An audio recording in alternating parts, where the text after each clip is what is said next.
नमस्ते बच्चों, आज हम कक्षा 10 के हिंदी के पाठ दो तुलसीदास पाठ दो में कौन सा जीवन परिचय है? तुलसीदास जी का जीवन परिचय है।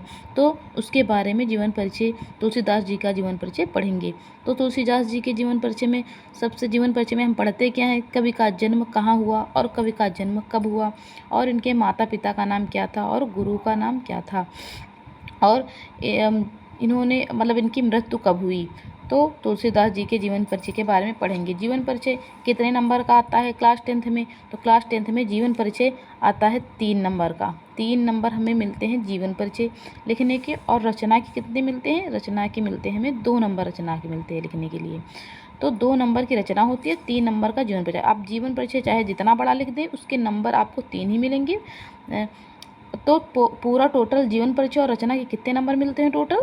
तो टोटल मिलते हैं 5 नंबर। 5 नंबर का एक जीवन परिचय होता है।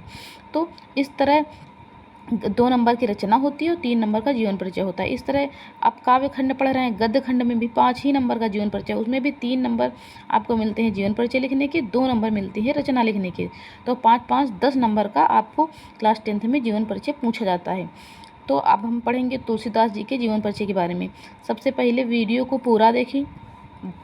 पूरा देखना है, लाइक करें या ना करें, वीडियो को पूरा देखें। तो तुलसीदास जी के जीवन परिचय के बारे में पढ़ते हैं। हमने इसे बहुत ही छोटा लिखा है, क्योंकि स्कूलों में बहुत बड़ा लिखवाते हैं, जिससे बच्चों को याद करने में बहुत दिक्कत होती है। बहुत ही आसान भाषा में लिखा है, केवल मेन पॉइंट हमने लिखे हैं। बाकी का ये नहीं है कि आपको पूरा लिखवा दिया है कि हाँ पूरा लिख लो, याद कर लो। तो इतना नहीं, जितना आपको लिखना है, जितने के नंबर आपको मिलेंगे उतने ही, जितने नंबर मिलेंगे उतना ही आपको लिखना है। तो आप पढ़िए जीवन परिचय। जीवन परिचय में तुलसीदास पाठ दूसरे में कौन से लेखक हैं? तुलसीदास जी। तो तुलसीदास जी का जीवन परिचय। श्री राम भक्त तुलसीदास जी का जन्म कब हुआ? तो 1532 ईस्वी में हुआ था। कब हुआ? 1500। इसे हमने ब्लैक पेन से लिखा है, तो आप भी ब्लैक पेन से अंडरलाइन कर लेना। 1532 ईस्वी में कहाँ पे हुआ था? तो बांदा जिले के राजापुर नामक ग्राम में हुआ था। अब अगर बीच बीच में ब्लैक पेन से लिखेंगे तो और भी सुंदर लिखा हुआ अच्छा लगता है देखने में। तो क्या है, एग्जामिनर तुरंत ज़्यादा कॉपी नहीं देखता है, ध्यान देता है, तो तुरंत नंबर दे देता है। राजापुर नामक ग्राम में हुआ था। इनके पिता का क्या नाम था? तो इनके पिता का क्या नाम था? इनके पिता का नाम आत्माराम दुबे था। इनके पिता का क्या नाम था? आत्माराम दुबे था। और माता जी का क्या नाम था इनकी? तो माता जी का इनके नाम हुलसी था। तो कहते हैं कि तुलसीदास जी अशुभ नक्षत्र में हुए थे, इसलिए इनके माता पिता ने क्या किया? अशुभ नक्षत्र में जन्म होने के कारण इनके माता पिता ने क्या किया? इनके माता पिता ने इनका परित्याग कर दिया था। तो इनका हमने थोड़ा सा गलत यहाँ पे थोड़ा लिखने में हो गया था। हमें लगा कि ज़्यादा छोटा बना दें, इसलिए हमने ज़्यादा लिखा नहीं। क्योंकि हमने इसके आगे लिखा था इनका पालन पोषण इनके गुरु ने ही किया था। आप चाहे तो लिख सकते हैं, हमने छोटा बनाया इसलिए नहीं लिखा है। तो इनके गुरु का नाम क्या था? तो इनके गुरु का नाम बाबा नरहरिदास था। क्या था? बाबा नरहरिदास था।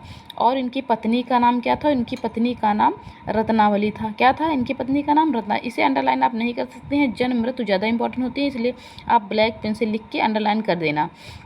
तो इनकी पत्नी का नाम क्या था? तो इनकी पत्नी का नाम रत्नावली था।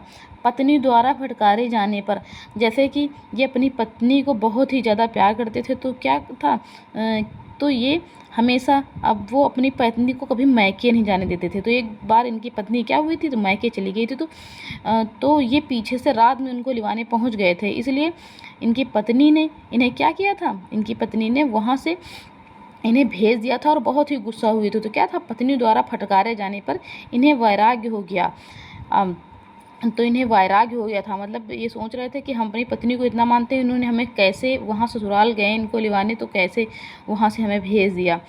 तो क्या था, और श्री राम जी के भजन कीर्तन गाने लगे। जब पत्नी से गुस्सा हुए और इन्हें वैराग्य हो गया, तो क्या किया इन्होंने? श्री राम जी के, क्योंकि तुलसीदास जी राम जी के भक्त थे, तो इन्होंने श्री राम जी के क्या किए? भजन गाने लगे। तो इन्होंने रचना किसकी की? इन्होंने श्री रामचरितमानस, इसे ये इम्पॉर्टेंट है, ये आप जरूर इसे ब्लैक पेन से लिखना। श्री रामचरितमानस की रचना की।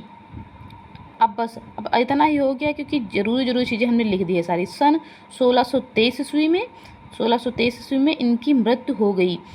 तो आप इतना जीवन परिचय अगर लिखेंगे तो आपको इसके कितने नंबर मिलेंगे? 3 नंबर मिल जाएंगे। 2 नंबर की रचना होती है। रचना में क्या क्या होता है? रचनाएं देखो लिखिए। श्री रामचरितमानस गीतावली, कवितावली, दोहावली, जानकी मंगल, विनय पत्रिका। हमने इतनी सारी रचना लिखा है, इसका मतलब ये नहीं कि आप भी इतनी सारी रचनाएं लिख लेंगी। आपको रचनाएं एक लिखनी है केवल। हमने इतनी सारी इसलिए लिखा है क्योंकि 20 नंबर के ऑब्जेक्टिव आते हैं, ऑब्जेक्टिव क्वेश्चन में रचनाएं पूछी जाती हैं, इसलिए आप एक ही रचना आप लिखेंगे। हमने इतनी सारी, बाकी याद आपको सारी करनी है क्योंकि ऑब्जेक्टिव क्वेश्चन में पूछ लिया, तो इसलिए हमने सारी रचनाएं लिख दी है। तो इसके पहले हमने वीडियो बनाया है, तो वो भी आप देख लीजिए। सूरदास जी, जो कि पहले लेसन में पाठ 1 में सूरदास जी हैं। सूरदास जी का जीवन परिचय भी बहुत ही छोटा, बहुत ही आसान भाषा में समझाया है, तो आप उससे भी देख लीजिए वो वाला वीडियो। और हमारे नेक्स्ट वीडियो में फिर से मिलिए, फिर से जीवन परिचय।